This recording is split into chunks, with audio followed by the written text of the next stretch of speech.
Councillor Carter, isn't it? Nothing's changed from the previous. No, that's correct. That's correct.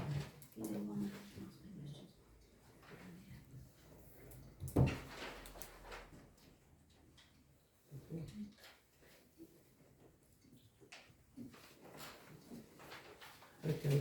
Item 6, draft budgets, financial year 2023 to 2024. To receive and approve a draft budget accompanied by a report for the 2023-2024 financial year for the responsible finance officer.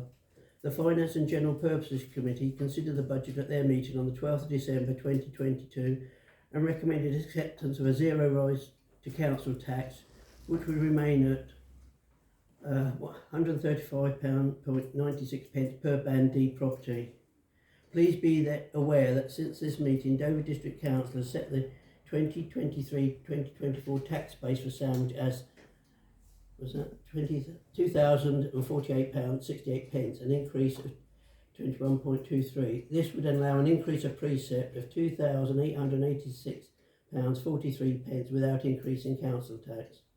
Please note that this budget must be approved at this meeting as Dover District Council's precept demand deadline has been set at 27th of January 2023 before January's ordinary council meeting. Councillor Carter. Yes, Mr. Mayor, I'd like to approve this budget, but on approving the budget I'd like to note that the additional surplus that has been highlighted from the base rate that Dover District Council has set is added as well. Yeah. And then there's also the factor of the Bay Hall, so there's £7,000 that can be moved across. So I was hoping that that could be put into the staff contingency fund just for the time being to support the staff in the Guildhall, as that would not be needed on the Bay Hall for the maintenance. But I'd like to put that proposal as going forward if that's agreeable with the finance officer. 7,000. Does that fit? We have received money from, we've had our first interim payment of cash, so it's not, it may not be necessary to have that budget, we don't know yet. We don't know we need that bit of budget, so might be better just to leave it, I think, the 7,000. Okay, yeah, if that's the case, We can alter it later. yeah, perhaps it can be fired across later if that's okay, thank you. I propose that the draft budget is accepted with the change from the change in the council tax. Yeah, Yes, I have 3 points to make. I'll take my last one. The first concerns the decision that was made at Heritage and Townscape Committee last week, where we decided that we wanted a budget of £1,000 to be made available to plant a hedge at the back of Malcolm Waite's garage on the Cowleys Meadow side. And I think other members of the committee are nodding their heads and remember that we made that resolution. So I would like that to be taken account of. Secondly, I have a query about the Chamber of Commerce, because at some point in your notes, and I'm addressing the finance officer, you remind us that the Chamber of Commerce no longer exists and therefore cannot be charged a contribution. I'm trying to find the exact place where you say that. Perhaps you could help me out and tell me where it is. The Chamber of Commerce, I understand, used to make a contribution to the leaflets that were charged to the council promoting tourism. Is that right? Yes. And there seems to be some doubt at the moment as to whether the Chamber of Commerce exists or not. I sometimes think I'm looking at smoke and mirrors. At the recent Heritage and Townscape Committee, Councillor Marie said that the Chamber of Commerce does exist. So I think if the Chamber of Commerce does exist, and we need some evidence for its existence, then it should have been charged for a contribution to tourism information last year, and it should certainly be charged for a contribution to tourism information in this financial year that we're talking about at the moment, 2023 to 24. So that's the second point I want to make. And the third point is that, as I understand it, before I and a number of other people became councillors on this council, the council declared a climate emergency. But I'm not aware that anything has been done in its habits, and I know that when I make my next point, that there will be one or two of my fellow councillors who will think this is not a good idea. But I do wonder why the mayor is always driven to his appointments. I would much prefer it, and I think it would be cheaper, particularly if we use rail cards and other methods of reducing the fare. I think it would be cheaper to normally say that the mayor should travel to events by train, and if necessary, once the mayor gets to the station of destination, a taxi. And I would suggest that that would be cheaper and much more appropriate for a council that has declared its allegiance to policies which promote policies which engage with the climate emergency that we all know we are living through, and which Sandwich is particularly, I would remind you, threatened by. The predictions are that Sandwich will be underwater by 2050, and we need to do something about that, and we could start by setting a good example. So those are the 3 points I'm making. First, about having a budget for tree planting. Secondly, whether the Chamber of Commerce exists or it doesn't, and if it does exist, it needs to be charged. And thirdly, about trying to reduce the costs of the mayor's travel expenses and make them more appropriate to a council that signed up to the climate emergency. Mr. Mayor, thank you. I agree with Councillor Anderson regarding the budget for the hedge, because I'm part of the Town Scout Heritage Committee, so yes, great idea, fantastic, we all agreed on it, it was a unanimous vote. Number 2, regarding the Chamber of Commerce, it's nothing to do with the council, it's a separate entity.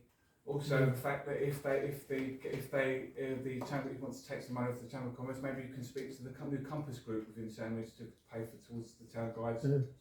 Number 3 is I can't see yourself, Mr. Mayor, in all your chains, in your robes and stuff, carrying a mace, get on the train to King's Cross to go to Brighton and Sea for the day. So that's an idiotic reason. Yeah, Councillor. Yeah, so I think Councillor Rees kind of mentioned it, but I maybe would have put it a bit differently. When the mayor does attend events, he's carrying several items of incredible historical importance. Insurance Act. Yeah, insurance services. Plus, there have been attempts in the past, I believe, where people have tried to run off with them. They need to be kept secure. So that's why they do it that way. And I think also it's time, isn't it? Just imagine if I went to Brighton and see, and I had to catch a train to Stratford, then I had to change station at Stratford to get to I forget where it is, and then it's about 4 miles from Brighton and see, and I'd have to get a taxi. And look at the time, I'd be out 12 hours, 14 hours just to get there and back. Thank you, Mr. Mayor. Yeah, taking the point, obviously, the insurance, I think a much better idea is a tandem bicycle for you and the consultant. It would be fantastic, I can see. The Chamber of Commerce, I think, as Councillor Marie said, I'd put it slightly differently. Obviously, it is completely separate to any council business. If they want to send a demand, as it sounds to them, then I can imagine the response that would get. But yeah, in all means, send an email to the Chamber of Commerce. And as for the environment, we did have an environment committee that was just about set up at the beginning of last year, which has subsequently been disbanded through the reorganisation. But it was my understanding that that was part of the Heritage and Townscape Committee now.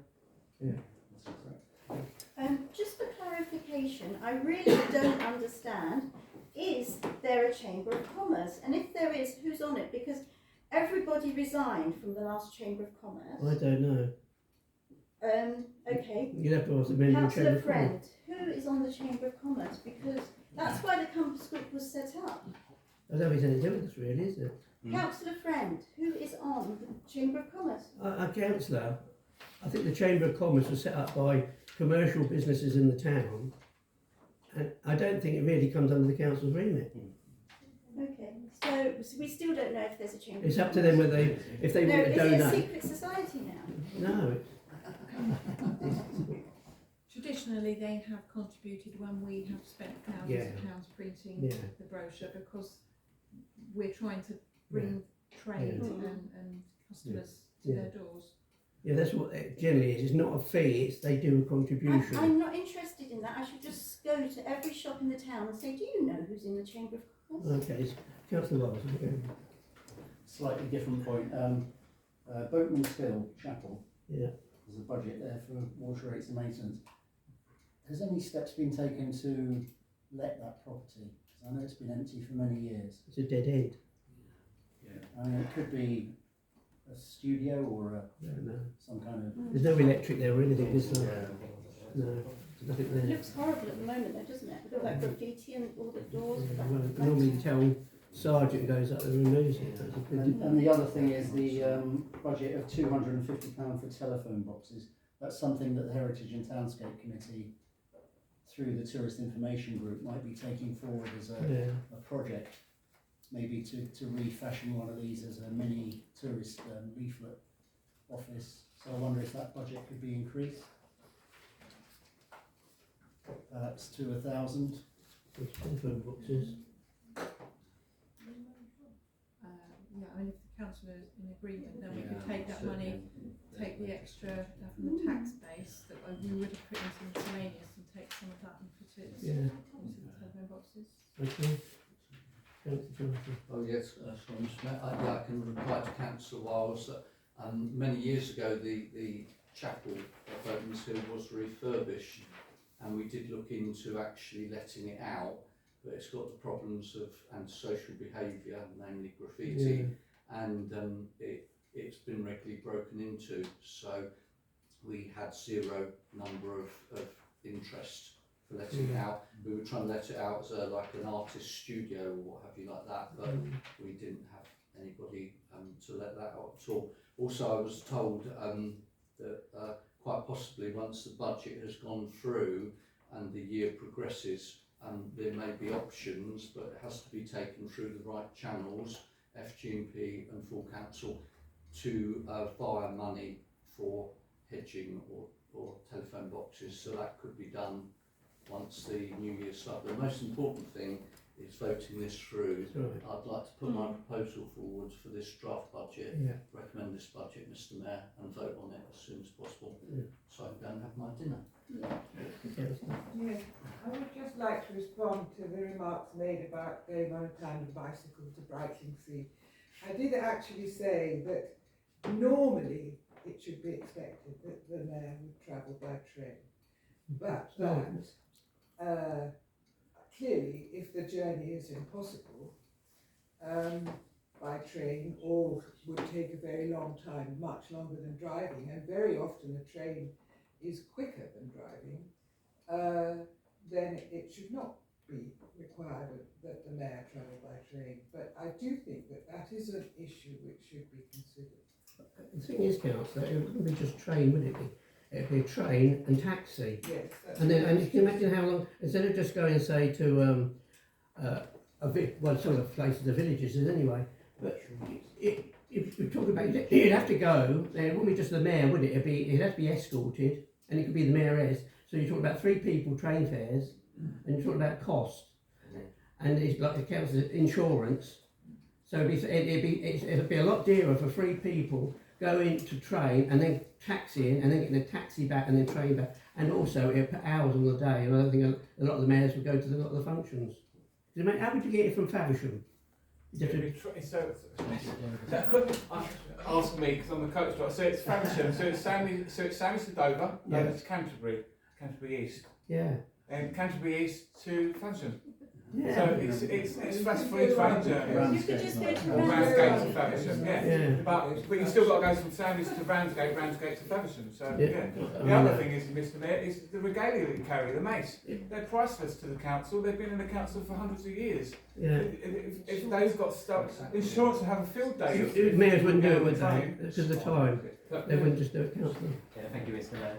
I'm sure our insurance company disagrees that the regalia is priceless, and That's very no. I know it's a You know, definitive it's price. something. I do recall us a number of years ago actually exploring this before, and the answer we got back from the insurance company was No chance. categorically they wouldn't entertain the mayor's regalia going on any form of public transportation unless the premiums were greatly increased, which was, if I recall, quite horrendous price increase. So I think it's a non-starter, although I agree with the sentiment. Councillor Martin, you want to, I'm prepared to vote, Mr. Mayor, on the resolution as it stands? as it stands. Yeah. Can we have a second of that? Councillors. So we proposal that we take this recommendation. Are there any amendments? But yeah, is there any other amendments? We've got just Phone boxes. Yeah, just a couple of them ahead and that, yeah. Okay.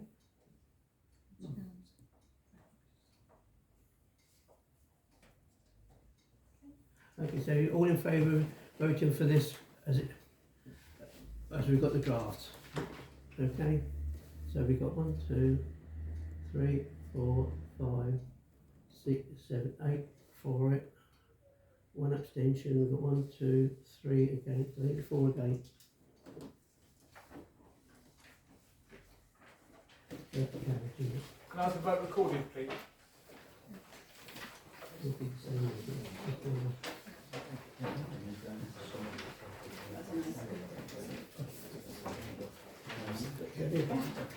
Okay, thank you, councillors. Item 7, date of next full council meeting, Monday the 30th of January 2020. Thank you.